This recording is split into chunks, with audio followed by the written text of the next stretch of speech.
Brett groped me and tried to take off my clothes. He had a hard time because he was very inebriated and because I was wearing a one-piece bathing suit underneath my clothing. I believed he was going to rape me. I tried to yell for help. When I did, Brett put his hand over my mouth to stop me from yelling. But I have never done this to her or to anyone. That's not who I am. It is not who I was. I am innocent of this charge. The final day of testimony in the confirmation hearings for Supreme Court nominee Brett Kavanaugh. A year ago this month, it was explosive. It left lots of questions unanswered, left millions of Americans angry or unsatisfied about the FBI probe of the sexual assault allegations against Kavanaugh. I'm Sam Roberts of the New York Times. Welcome to the New York Times Close Up. A new book by Times reporters Kate Kelly and Robin Pogrebin tries to answer many of those questions. Dr. Christine Blasey Ford wasn't the only woman who accused Kavanaugh of sexual misconduct. Yale student Deborah Ramirez charged that Kavanaugh shoved his genitals in her face at a drunken party.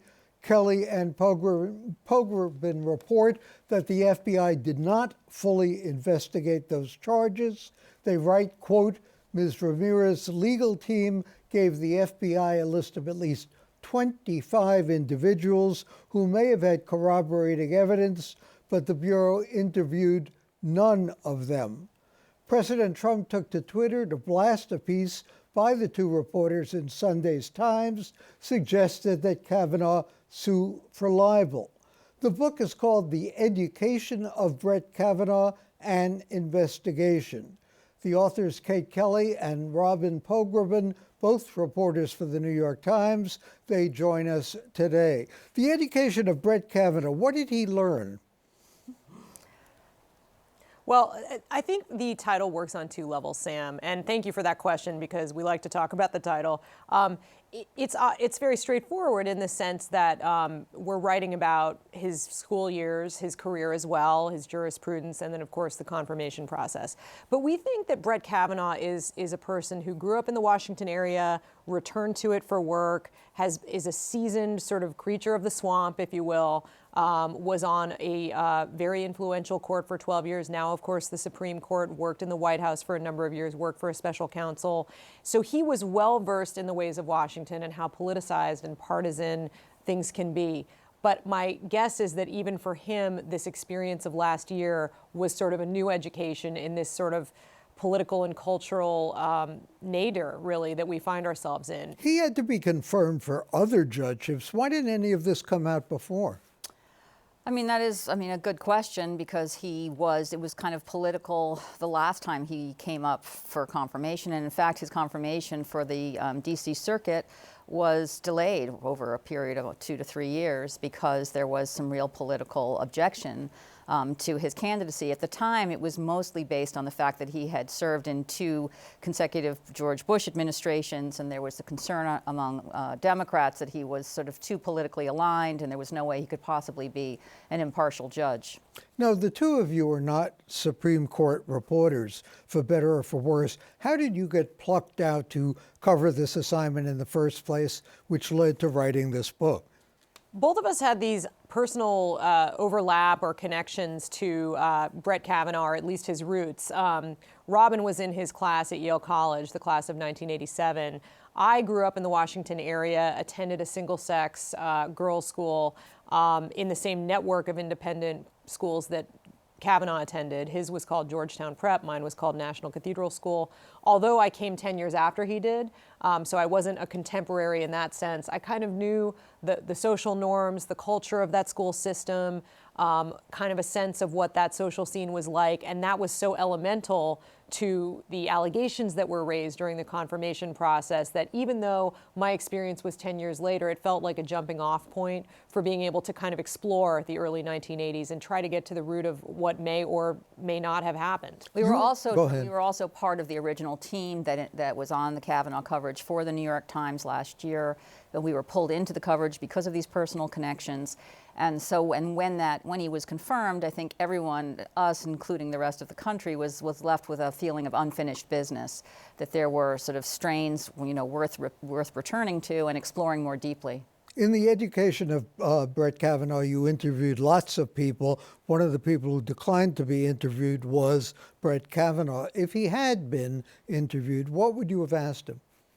You know, we had a number of questions, I mean, scores of questions really that we prepared, ranging from tell us more about the influences you had in deciding that you wanted to become a lawyer or a judge, and presumably he would have talked about his mother, as he has in many public speeches, who became a prosecutor at or a lawyer at a mid-career point, and then a prosecutor and a judge, to, is there more that you want to say about these allegations that really roiled your confirmation process and the nation writ large? So many, many questions. I mean, obviously, as the subject of the book, there's a lot we would have liked to hear from him. And unfortunately, we weren't able to work that out.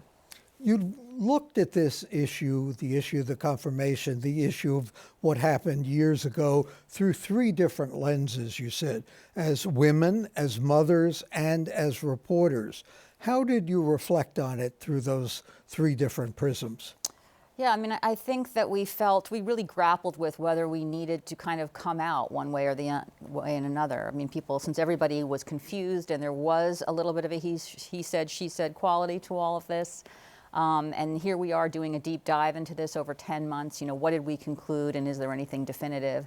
And we ultimately determined that it wasn't for us to say whether this man deserved to be on the Supreme Court. That was up to the Senate and to the president. All we could do was kind of what we always do as reporters, which is seek the facts and follow them as far as we possibly can, and lay them out for the reader to draw their own conclusions. But I think we also felt it was important to sort of say that we found these two women, Christine Blasey Ford and Deborah Ramirez, ultimately credible for various reasons that we lay out in the book, and that we kind of do have an insight into perhaps why this occurred when Brett was young, given his upbringing, and but that in the last 36 years, we did not turn up anything additional. And having done our share of Me Too stories, we've found that usually there is a pattern of behavior when you have a sexual predator, and that does not seem to be the case here. And we wanted to kind of also really look at this possibility that someone was falsely accused, number one, and also perhaps did some stuff he's not proud of when he was 17 or 18, and that it was quite objectionable, but perhaps has reformed his ways. And on the other hand, to kind of really think about, whether or not, even if he did do these things at that age, they are disqualifying, even though these years have elapsed. So on all of those levels, we wanted to kind of examine it more deeply. If you found the women credible, but there wasn't much corroborating evidence, isn't the very fact that you're doing a book on the subject adding credibility to the fact that these things occurred? Well, I think we have to break the question down a little bit, although it's a good one. I think with Christine Blasey Ford, we found substantiation and added credibility for her as a witness. Briefly speaking, she dated a good friend of Kavanaugh's. Her friend Leland Kaiser dated his friend Mark Judge, and that may have been how the origin of the alleged gathering came about. So there were, and there's also just a history of truthfulness with her that many people have attested to.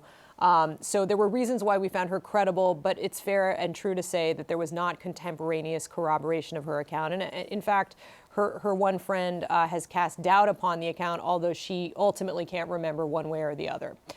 With Deborah Ramirez, which was another critical example, Robin's reporting actually uncovered about 7 people, or to be specific, 7 people who recalled hearing about the incident, some of them very closely after it happened, and others, within a few years, but, within a reasonable time period that was either close to contemporaneous or, within a relatively short expanse of time. So that brought additional corroboration. And then, of course, there was this third allegation that had not been reported before that, briefly put, was sort of similar to the Ramirez allegation. And I'm happy to get into that a little bit more. There was a witness who saw it, who has spoken to senators and tried to speak to the FBI about it. We've named him in the book. We've named her as well. However, she does not remember it, or at least has told friends that's the case. And she declined to speak to us specifically to answer any questions about that, although she did speak to us about some other things. All right, two questions about this without justifying it in any way. You point out that without any documentation, with him saying he doesn't remember, you point out that if he was genuinely didn't remember, he was not consciously being dishonest. So that's one question. Secondly, it happened, if it happened indeed, it happened so long ago, does that incident disqualify him for being on the Supreme Court? Should it disqualify him? Assuming it happened as you reported it. Well, I know you don't want to opine about that, but you know, as an American citizen rather than necessarily a reporter, mother, or woman, when you look back at the incident itself, the occurrence as a frat boy, drunk, whatever you want to call it, that period in his life and his behavior since, should he be on the Supreme Court? I mean, I think there are two schools of thought on that. I think on the one hand, there's a school of thought that says, look, if these things happened, and that sort of behavior, that sort of sexual behavior is in your character as a sort of later stage teenager, then it's always in your character. And it's inappropriate and it makes you unfit for the Supreme Court or some comparable job. I'm not sure there is a comparison, but an important role like that with influence over public life.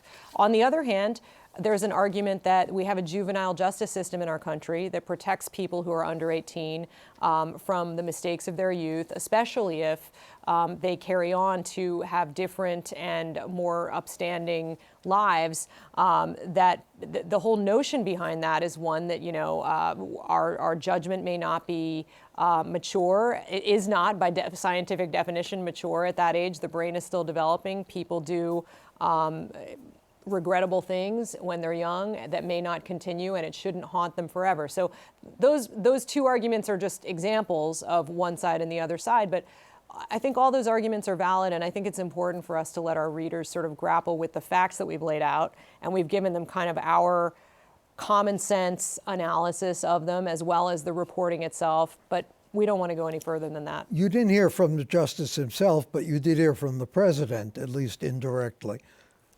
Yes, I mean, apparently Trump has tweeted about 9 times about the story. I mean, Good publicity. you could argue that. I think clearly what it speaks to is that this entire episode touched a real nerve in our country for various reasons. It was kind of the pinnacle of the Me Too movement as a moment in our time. It resonated with people on a lot of levels, personal and political. This is a moment under the Trump administration that is incredibly and intensely sort of divided politically, and so I think people saw in this story what they wanted to see, and kind of grafted onto these characters their own preconceptions, and that's what we're seeing playing out here even as we release this book. Quickly, do you think it changed anything in the country?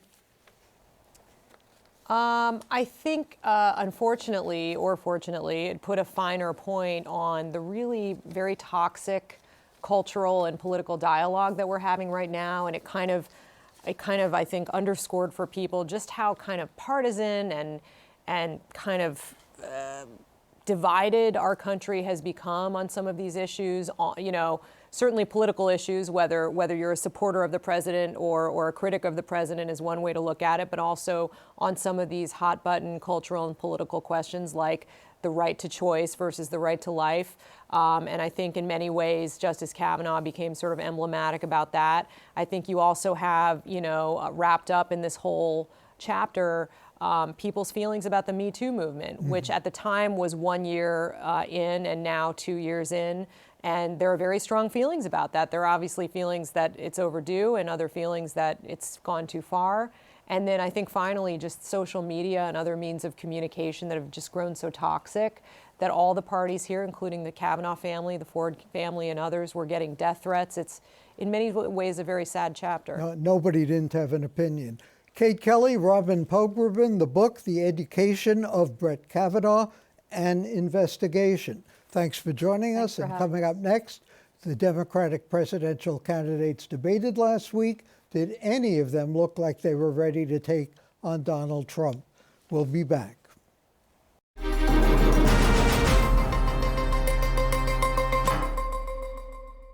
the bulb that we're being forced to use. Number one, to me, most importantly, the light's no good. I always look orange. No more cows, no more planes. I guess no more people. President Trump counter-programmed last week's Democratic debate with a speech to House Republicans. He made fun of energy-efficient light bulbs, eco-friendly paper straws, wind turbines, and of course he insulted the Democratic candidates, calling Bernie Sanders crazy, describing Joe Biden again as Sleepy Joe, mocking Pete Buttigieg's height. Meanwhile, the Democrats bickered about health care, with Julian Castro mocking Joe Biden's memory. Many found the debate dreary, as Maureen Dowd wrote in the Times, quote, "The 3 hours seemed endless, with 2 questions hanging over the night. Can't anyone here play this game? And will the most beatable candidate in American history win twice?" Democratic voters may need to choose between ideology and electability, progressivism versus pragmatism. So which Democrat can knock off a polarizing president who plays the political game in ways no one has ever seen? Jonathan Ellis is senior politics editor of the New York Times, Eleanor Randolph contributing writer for the Times, and the author of the new outstanding book, The Many Lives of Michael Bloomberg. Let's talk a little bit. We just went through a discussion about how the country was split over Brett Kavanaugh. Joe Biden sort of suggested that he can work with the other side, that he can be bipartisan, and he got slammed for that. So do Democrats want someone who can work with the other party or fight with the other party? Look, I think Joe Biden has taken some perhaps rightful criticism from some Democratic voters who kind of see his paeans to bipartisanship as a bit naive in this stage of Washington life. He's talked about how he could work with Mitch McConnell if he were president. Well, a lot of Democratic voters see Mitch McConnell as one of the biggest roadblocks to getting any progressive or liberal priorities done in Washington. Yeah, but Jonathan, assuming the Republicans keep the Senate, isn't the next president, Democrat or Republican, going to have to work with Mitch McConnell? I think that's a really good point, Sam. We haven't heard a ton, I don't think, from the Democratic candidates in these debates as to how they would get all the things that they're promising done if they had to get some of this legislation through a Republican-controlled Senate, or even if Democrats were to retake the Senate in 2020, presumably they would not suddenly have a 60-vote filibuster-proof majority, right? So a Democratic president would still have to have some kind of strategy to push their agenda through Congress. We heard some weird quotes this week from Eleanor Lewandowski testifying before Congress.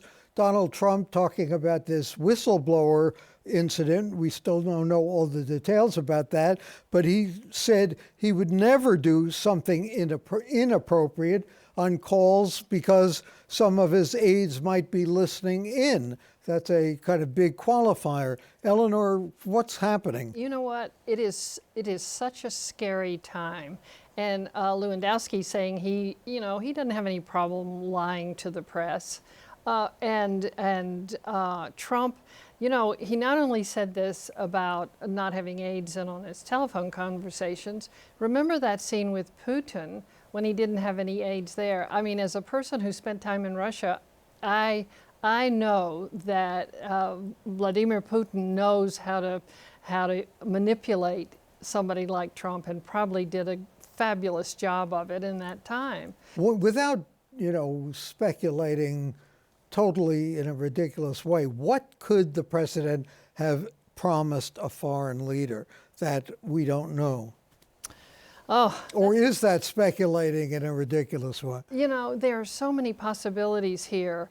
Could have promised the Saudi Arabians that they wouldn't retaliate again after, they killed a Washington Post journalist. There could have been he could have promised Putin that he could have more of Ukraine. I mean, there are so many possibilities there, and he's so off the wall, as we know. You know, it's very scary. I do hope we're going to find out what this really was. Do we have any sense, of course this is still playing out very much, what the impact of Iran is on the presidential campaign? That's a good question. You know, it's interesting because President Trump is trying to really make himself appear strong on the world stage, but he is also a president who has made it clear that he doesn't want to get America into further wars. He does not like the fact that the wars in Afghanistan and Iraq have gone on for so long, and in some ways he kind of aligns with a lot of the Democratic candidates in that regard. So he's trying to project strength, but it seems like he doesn't want to pull the trigger, so to speak. So it'll be interesting to see how he tries to thread that needle going forward. And if he doesn't want to do that, which of the Democrats is coming forth and offering any alternative? Well, not to Iran. I mean, you know, I mean, one of the reasons I think he fired John Bolton was that Bolton looked like the kind of hawk that wanted to go after Iran. All you have to do is look at a map of that region and you see how, I mean, Iraq looks like a little, you know, sort of Rhode Island, and here you've got this huge Iran right there. In a very strategic position. Yes, right. You know, it would make the Iraq War look like a skirmish. And so, I mean, I have to say, I would never, I don't like to say this, but I think that Donald Trump is right to be very, very cautious about getting into any kind of altercation with Iran. One more question. We had that great photograph of the Times and nytimes.com of Gerald Nadler, the head of the Judiciary Committee, being sort of mobbed by people. And what does that say about impeachment? Is there an impeachment process going on, or isn't there? It's a good question.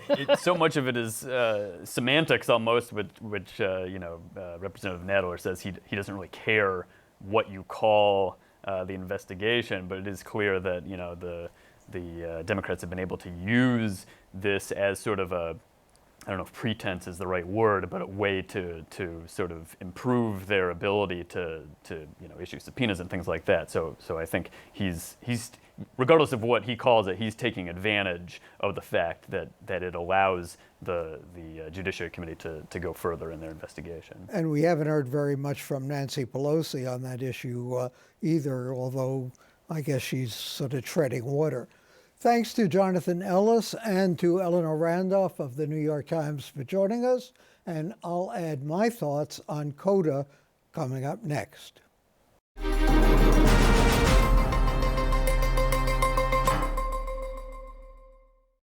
Lucky for us, in 1790, the federal government decamped from New York for a swamp on the Potomac.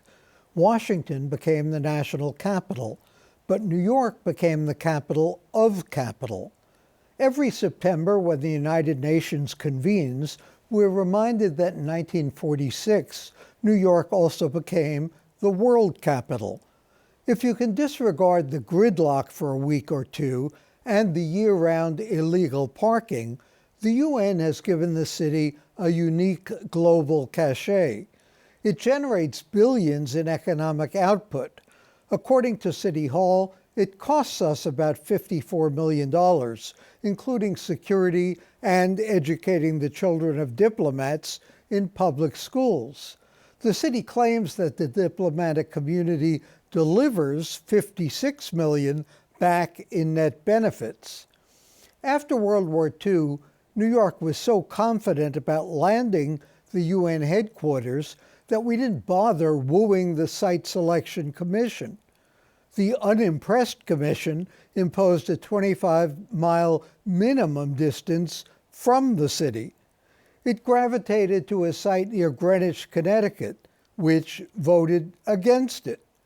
The Security Council wound up holding its first session in the Bronx, in the hastily renovated Hunter College gym. Still, as A.M. Rosenthal recalled in the Times, a sense of exhilaration came from the freshness of it all, the sharing in an adventure that, who could say, might just possibly work out somehow. But as the inaugural Security Council session began, the members discovered that they had already been preempted by Paul Antonio, a 53-year-old Greek immigrant carpenter from Manhattan. In a final check of the council chamber, UN staffers found this note: "May I, who have had the privilege of fabricating this ballot box, cast the first vote. May God be with every member of the United Nations organization, and through your noble efforts, bring lasting peace to us all over the world." The note was written by Antonio, a Greek immigrant who lived in Manhattan, who built the ballot box, and who wanted to believe that this new adventure might just possibly work out. For the New York Times and CUNY TV, I'm Sam Roberts.